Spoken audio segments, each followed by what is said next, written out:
Óclaigh de hÉireann's involvement in the commemorations were participating in over 50 major events. The major one, which was the event around Easter Sunday, where between 750,000 and 1 million people lined the streets of Dublin.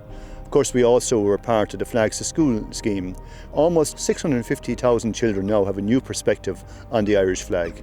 And of course, we had the opening of the military archives, which is a great repository, a touchstone of memories that people can come back and look at our history. For us, I suppose, in the Defence Forces, ultimately, it helped us strengthen the nation, inspire pride by leading through excellence. The 1916 Commemorative Medal is for us to show our appreciation as a government to members of Óclaigh na hÉireann for their service through 2016 and very important state ceremonies that we've had.